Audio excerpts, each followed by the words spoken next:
Many banks deny fraud claims because the consumer authorized the payment. While credit card users would be protected in that case, consumer groups think mobile Cash App type users deserve that same right. We emailed Bank of America for comment, which also refunded McLean's initial $300. A spokesperson wrote in part, "We alert clients during the transaction if they are sending money to a new recipient that they should only send to people they know and trust." Zelle told us our commitment to consumer protection is reflected in the fact that more than 99.9% of Zelle transactions have been completed without report of fraud or scam. This is Maggie. So this is who we ended up with, lovely Maggie. As for McLean, she ended up with the dog from a reputable breeder.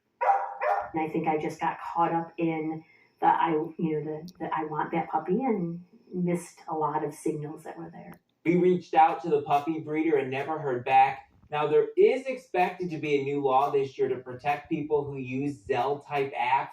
It will require banks to pay customers back who fall victim to certain kinds of scams.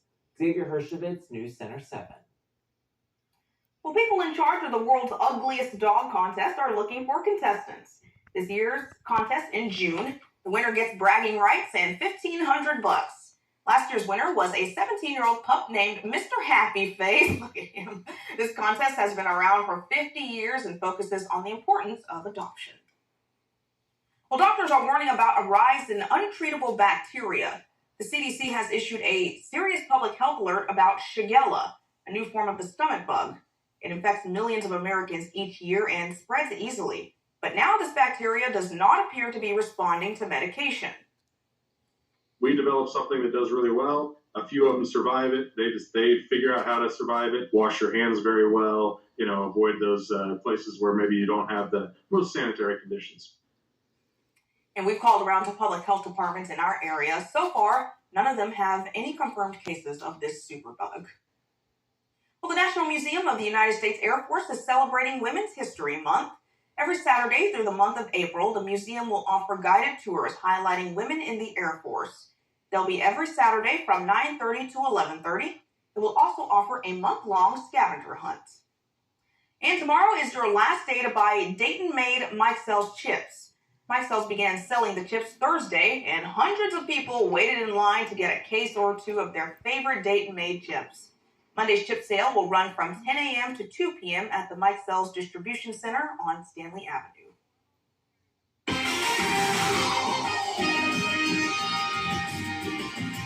One of my favorite things about traveling places, I've probably been to at least 1,000 counties or so, almost that many.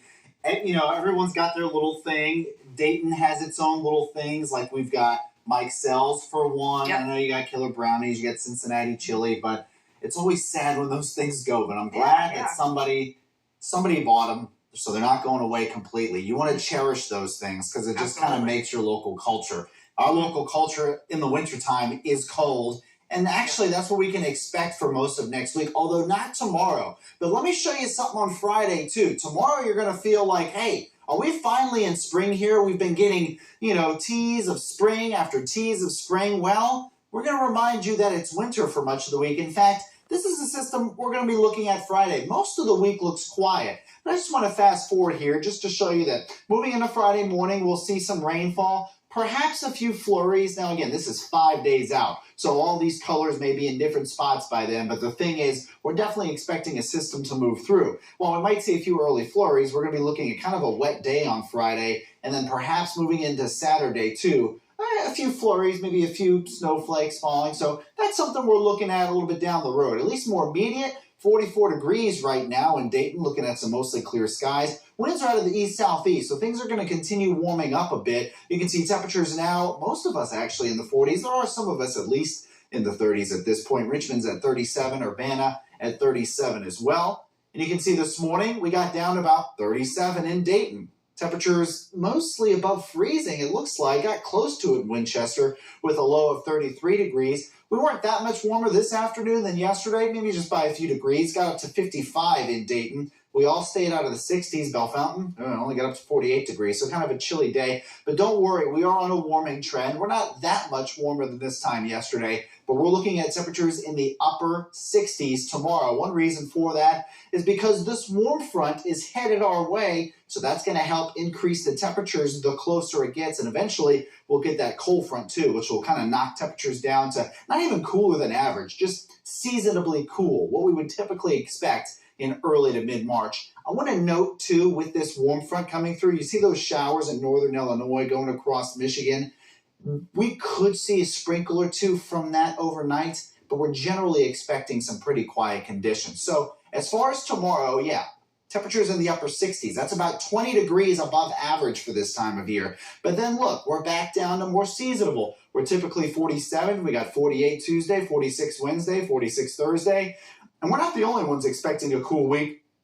Much of the United States is expecting a very chilly week. So into the overnight hours, yeah, the Futurecast is trying to bring up a sprinkle, but I think there's a better chance of rain moving into tomorrow night when that cold front comes through. You can see that illustrated here, but not everyone will see rain. It's a weak cold front as far as rain is concerned, but it's a nice one as far as bringing in cool temperatures. 40 for the low tonight, a passing sprinkle, and then you can see in the next 7 days, there's that system on Friday, but most of the week stays pretty cool. Make sure to tune in to News Center 7's Daybreak Edition. That starts at 4:25 a.m. Meteorologist Kirsty Zontini will have the latest to help you plan your day.